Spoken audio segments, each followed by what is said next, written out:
Well, it's been 4 years since we got our Tesla Model Y, and I want to give you guys an update, tell you how it's going. Also, let you know what I think you absolutely need to know before you consider buying one today. Let's dive in. Just a quick update. This is the Tesla Model Y dual motor, all-wheel drive, long-range edition. We have had some customizations and some things that we did to it. Initially, it had about 300 miles of range, and there was a software update that got it to about 310, which is where it's at now. We have done some customizations, as I mentioned. Notably, we did paint protection film around the entire vehicle, thanks to our friends at Elite Finish. We also did some ceramic coating on the inside, as well as the rims and everything else like that. We've also did a smoke tint on this, so it was actually kind of made them look darker. We didn't actually change out the headlights or anything like that, but if they look a little darker than normal, that would be why. And then we tinted the front windows to match the back. And then on the back, we actually made our emblem black as well to match with the kind of stormtrooper look. And another customization we did is we painted the calipers white. So the white calipers were just giving it a better look. They were sort of unpainted and gray before, and we didn't want to make them red because this is not a performance model. This is sort of the family car long range edition. And so we wanted it to look something that was unique, but also kind of fit with the rest of the vibe of this project and this vehicle here. We've also added a tow hitch down here to the bottom. This was an aftermarket one. They didn't have a tow hitch at the time. Sort of manual. Oh, it's hard to get off. And you can see that it's a dummy one. We actually did wire up a little pig here, so if you wanted to do a trailer, you could. But mostly we've only ever tried to use this for, putting in a bike rack or something like that. We've not actually towed anything with it. And it is very difficult to get this back on there. So Tesla now offers this as a customization, but they didn't when we bought it. We also did the smoke tint on the back tail lights as well. So if you're wondering why they maybe look a little bit darker than yours, that would be the answer. And then we haven't really had major problems or damages or service anything with it. The only thing that has been tough is the curb rash that we continually get, because the way that these are designed is, and you can maybe kind of tell from the side here, that the wheel, the rim, actually sticks out further than the tire. And that's different than other cars. Most other cars, it's the opposite. So when you do rub or park by braille, as they say, you don't actually damage the rim or the wheel. So here with Tesla, you do. This is not anything new or specific to the Model Y. All the cars are like this, or all the ones I've had. So that is about the only damage. We also got hit by someone. We were kind of waiting for our son in school, and the guy was riding a scooter and just flew in. So there has been some little damage here on the bottom. There also was a big scuff in the middle here, but that was taken care of by the paint protection film. So it actually saved the paint from any real damage there, no dents or anything. We were just able to clean that off. But the bottom did get damaged. We'll probably replace that at some point, but it is a kind of full bumper replacement, and so we haven't really opted to do that as of yet. In terms of the interior, how it's holding up, you can see that everything is pretty clean right now, and you can see that the seats have a little bit of a wear on them, but still holding up. There's no tears or any real major issues like that. So the seats, everything doing really good. We have these Spider 3D mats that we've been using that work really well. And again, they did ceramic coat the entire interior, so that has absolutely helped keep things sort of clean. I mean, here's the back of our kids' seats, which is much cleaner than you could have imagined with them kicking and everything. So other than a few crumbs or anything like that, it has held up really well. Back here in the trunk area, we doing really good. We have had a few scrapes and stuff from kind of hauling things. Prior to us having the Rivian, we didn't really have a place to put drywall and stuff like that. And so we did use this to move some stuff around. My wife also likes to do a lot of furniture design and everything. So, we've used it as you would. And it's held up extremely well, I would say. In terms of how this looks compared to what it was originally, it's really good, especially after 4 years. So a little bit of wear and tear, what you would expect for a normal vehicle, but overall, honestly, doing really good, I think. Okay, here on the interior of the car, I want to just talk about the software. So Tesla is known to have the best software for the kind of built-in stuff that they have. And I would agree that it's highly responsive. It is, very, very good in terms of what it offers. However, I would still say that it falls short of just the native Apple CarPlay or Android Auto integration, considering the lack of apps and the ability for those things to just automatically have your logins and your preferences and everything like that. So in terms of what they do offer, they do have a lot of cool stuff. There is the arcade, which allows you to play games. Our kids love that. There's the theater, which has things like YouTube. You have your energy, your messages, dash cam, which didn't exist when we first got it. So the software is really good there. And they also have things like Apple Podcasts, Apple Music, Spotify, Tidal, other types of integrations. So in terms of what they offer natively, it is very good. However, I still think that the fact that these are separate apps that you need to log in, set your preferences, and maybe they don't have all the functionality of the native apps, it's still lacking. So it is good. It's totally passable. If you're coming from a car that hasn't had any of this stuff, it'll feel like the future. But for us, I think that there's still something missing, especially if you ever have had one of those cars with the other pieces of software. And before I move on, I do want to talk about a little kind of beta project I've been working. We're almost out of invites, but if you're interested in EVs and you want to just stay up to date, whether it be on Tesla, Rivian, Lucid, anyone else, I have this new kind of software that I'm launching here, and it's available only via beta invite. Check the link in the description down below. Again, we may already be waitlisted by the time this posts, but check it out. There's no money involved. It's not a sponsor. It's something that I built that I'm super proud of, that I think is missing from the industry right now. So I hope you guys enjoy it. And all I'm really looking for there is feedback. So check the link down in the description. Sign up if you can, if you're not waitlisted. Otherwise, you'll be the first to know as soon as we open it up to our second wave of beta testers. Okay, so for the thing that you absolutely should be aware of before buying this car is sort of how the battery system works. So right now you can see I'm at 79%, which is 225 miles. Now, if you're unfamiliar, this is a common thing that people ask me about all the time. You're only supposed to charge it up to 80 to 90%. You're not supposed to charge it all the way up. So if it says it gets 310 miles when you buy it or whatever it is, then that means that that's at 100%. But every day, you're really only going to charge to about 80%. You can see it right there. So 80% is what they recommend for your daily driving. So what that means is that you're not going to be getting 310 miles on an everyday basis. So it's good and bad. There are reasons for that. And as the battery chemistry changes in the future, that won't be an issue.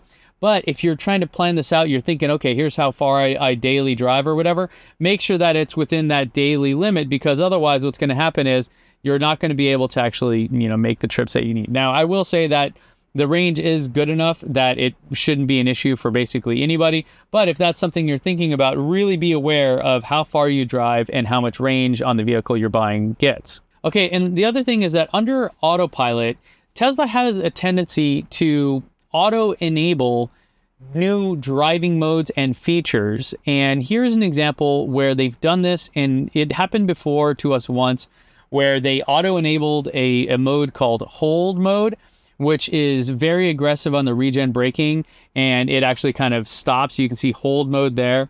And so what it does is it will actually come to a stop, and it'll maximize regen by, really fully stopping and holding the vehicle. Now, my wife called me after this auto-enabled, like she didn't click a button or anything. They added this mode. It wasn't there previously, and they enabled it by default. So she thought something was wrong with the car. She pulls over to the side of the road, gives me a call, is freaking out. So be aware that your driving experience may change without you knowing, and it could just be a software update that you weren't even aware you did. And to reiterate the point, Tesla recently added this full self-driving supervised autopilot feature, as well as they changed the autopilot activation from double pull to single pull. On these that still have the stocks, it's a double pull, like a double tap down on the drive stalk, and that would automatically pull you into the autopilot or full self-driving. So recently they pushed this update, and they made the autopilot not the auto steer that it was previously, but they auto enabled the full self-driving mode by default, and they changed it to single pull. Again, these were not changes that we made as drivers and owners of the vehicle. They automatically forced it on you. And again, if you hadn't been aware, you could be driving the car and all of a sudden have a very kind of scary experience, not knowing what's happening because the car is not behaving as it was, yesterday or earlier that day before this update got pushed through. So that is to say that these cars are highly software driven. I think I've heard people say that Tesla's a software company that happens to make cars. And so know that if you're someone that is maybe a late adopter of technology, right? You're still rocking an iPhone 12 or something like that. You're not doing all the latest updates. This car could not be your favorite because of that. It has a lot of great features and a lot of great things that I'll talk about in a second. But if you're afraid of software updates, you don't like things changing, then that could be a rub for you on this vehicle. All right, now let's talk about costs real quick. So if I go into my Tesla account and I find the motor vehicle purchase agreement, what you'll see is how much I actually paid for it. So back in March of 2020, I paid just about $62,000 before the destination and dock fee. So it was $41,000 for the vehicle, almost $12,000 for the long range, $2,000 for the induction wheels, everything else was included, and then $7,000 for the full self-driving. So I bought the full self-driving because for my job where I test things out and show you guys how they work, that is why I did it. I, at the time, didn't really think it was worth it because even back then it didn't have any additional features. It was more of a future promise. So don't do as I do as I say, which is definitely don't spend the money on it if it's not something that you're looking to use today. And you can go online and search for all kinds of other videos about what it can actually do. I'm not going to cover that in this video, but if you are going to spend the money, just be aware of what it is today, and that's what you're paying for. Don't have any hopes about a future promise or anything like that. Point being that we spent $61,990, $63,190 after the destination and dock fee. If we were to buy the same vehicle today, what I did was I went and configured it with the same wheels, the pearl white paint, the black, the 5-seater, etc., including the full self-driving capability, which as of today is $8,000 versus $7,000. It was all the way up to, I believe, $14,000 at one point, and then they lowered it. So that's where it sits today. We're looking at the vehicle price of $58,990 versus $61,000, so $3,000 off. The destination and dock fee, an order fee, I don't know what that is. So we're looking at $60,630 versus what I had paid initially of $63,190. So about $3,000 difference right there. So actually the price is held up pretty well. Now, if I were to buy one today, I would absolutely buy a used one. There is no need to buy a new one. The vehicle itself is virtually identical. Potentially there's a refresh coming, but unless you have to have the latest and greatest, I'm telling you right now, it's going to be worth it to save the money by buying a one-year-old model. So check out the Tesla used website or any of the other ones out there. Cars and Bids is a favorite. You can check all those out. So if you are going to buy one, considering the price is basically the same today as it was 4 years ago, I would go with the used one. There is still an EV tax credit available for used models, depending if you qualify. So check the details on that. But it's going to be, saving you all that depreciation and all that. And overall, the cost, I thought, was pretty high when we first got it. Considering it's basically the same price as of today or just a couple grand less, I think that we got a fairly good deal. Now, you can buy this for quite a bit cheaper. So if I were to buy a brand new one, I would have basically gotten a different model. But at the time, the one I got was the only one that they were selling, the long range all-wheel drive. So depending on your needs, take all those things into consideration. I highly recommend buying used, but if you have to have new for some reason, look at the different options because there are tax credits and things that could really bring the cost way down versus what I'm even showing you here. And then another cost I want to talk about is tires. So we've had to replace the tires twice on this vehicle. We really only should have had to replace it once, but so the second time doesn't count. Basically though, with EVs, with Teslas, the older tires that we got when we first bought this car were not rated for a vehicle this heavy with that much torque and everything like that. So we just ripped through them. Now, the tires we have now are the Bridgestone EV tires, which have a warranty, which are rated for a lot more miles, and so far have served us really well. They also are designed to reduce road noise, which is higher in an EV because you don't have engine noise to drown it out. And they also have some sort of proprietary tech. I think it's probably just a piece of foam inside that really just muffles everything. So it just makes it sound better. And also they're super grippy and all that. So Bridgestone, as well as I think a lot of the other big tire makers, are coming out with EV specific tires. But we did have to buy an additional set, which was right around $2,000 to replace the ones we had previously had on here prior to getting the Bridgestone ones, which were free for a review. But the other cost, of course, is maintenance and fuel, or electricity in this case. Now, maintenance, we haven't had anything out of pocket. It's still under warranty. We're at 45,000 miles right now. and we haven't had any major things that we had to come out of pocket for. So there haven't been any major faults or breakdowns. In fact, brakes we haven't replaced or anything like that. It is handled and performed beautifully. So in terms of function and reliability, I would say it is top tier. We have had a lot of little teething issues. This was the 7500 one created, so it was one of the very first ones created back in 2020. So there have been a lot of like fit and finish things that they've come, but they've fixed them all and have done a great job with service. I think Tesla has actually come a long way, especially since when I first got my first Tesla back in 2016. So all that said, let's look at fuel costs. So I don't have a detailed breakdown of, month by month, the cost of all this. What I'm looking at right now are averages. So this is sort of a simplified version of this math to see, are we saving money on fuel alone by having this car versus a similar vehicle? So we've driven 45,000 miles so far, just a little over that. Now, the average watt hours per mile, so how much energy does it take to go 1 mile, is about 240 watts per mile. 240 watts is like a fridge, I would say. So it's like running your fridge for an hour. So we have a total kilowatt hour need of 10,800. We've been paying about 15 cents per kilowatt hour. I have other videos explaining how we're able to do that if you're questioning that or curious about it, because we do live in San Diego, which has some of the highest prices for energy, but we've been able to jujitsu it to where we pay very little for energy on our vehicle. That gives us a total cost of electricity for fuel for these 45,000 miles of $1,620. So that's $1,600 across 4 years. So that's not bad.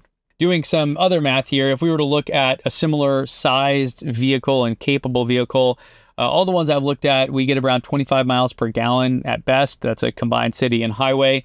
So if we want to be maybe generous, let's call it 25 for this, and then we can kind of adjust this as needed. So if we take the 25 miles per gallon, divided the 45,000 miles we've traveled, we're in need of 1,800 gallons of fuel for that same distance at about $4 per gallon over the past few years here in Southern California. We're looking at $7,200 for that same amount of fuel needed, which means we've saved $5,580. Of course, if we were to adjust this miles per gallon, let's say to 30, we're still saving $4,300, and if we were to adjust it down, we're saving over $7,000. So truly, your mileage and cost will vary here. But no matter which way you slice it, we are saving a huge chunk on fuel by having this vehicle versus a comparable gas vehicle. Now, I don't want to leave this review off without talking about Autopilot. I've already talked about my skepticism of full self-driving and certainly why I don't think anyone should pay anything for it unless you're exactly happy with what it can do and want to use it for whatever reason. That's up to you. I'm not saying that's right or wrong, but just be aware of what you're paying for. Autopilot, the lane keep stuff where it'll actually keep you in your lane, speed up and slow down, I absolutely love. I use it whenever I'm driving Jenny's car, and I am so jealous because I have a Rivian R1T, which has a version of that. They call it Driver Plus, I think, but it is not nearly as good. It's maybe 5 years behind. And so Tesla with Autopilot is incredible. I will say that there is some competition in the space, though. I've tested this out in Ford and Chevy and Kia, and they all have very, very good versions of that. And there's a lot of new developments in this space. So I think that basic driver assist, or I think it's actually called advanced driver assist, where it will keep you in the lane, speed up and slow down, is coming to all the cars out there. But Tesla so far in my testing is the best. It gives you the most confidence. You can feel how it handles the speed up and slow down. And that is a change because when we first got the car, it worked great. Then they did some update where they changed how it was processing that stuff, and it had an issue called phantom braking, where if it saw a shadow or it thought that there was something on the road, it would slam on the brakes. So Autopilot since then has been updated and it works great. So that's why if you see an old video of me ragging on it, kind of being negative about it, that would be why, because it changes a lot. As to where it's going, I don't know. I still think that Tesla is probably over-indexed on how much effort they're putting into this full self-driving thing, but at this point they probably have to because they've sold it to everybody and they really have to deliver on it. Otherwise, things could go pretty bad for them. But to answer the Net Promoter Score question, would I buy it again? Would I recommend it? Yes, absolutely. When it comes to the cheaper version of this, which you can get down in the low 40s and then tax credit in the mid to upper 30s, absolutely. I do not think you can get a better car for that price today in the US. Now, when you get up in the upwards of the $60,000 ranges, that's where I think there's a lot more competition, and I probably wouldn't choose this car for that price. But back when we got it, this was, a company vehicle for us to do videos with, so it was absolutely worth it. I am very happy with it. I know my wife still loves it, even after 4 years. So highly recommended. Just make sure that, if you're paying on the higher end of it, that you check out some of the other options out there. But if you're going for that, higher 30s, low 40s with the other options you have, absolutely worth it. I highly recommend this vehicle, and I think it is fantastic. And there's a reason why it is the most popular, most selling vehicle in the world now, for going on 5 quarters in a row. That's it for this one, guys. Let me know what you think in the comments. Thanks for watching as always, and I'll see you back here next time.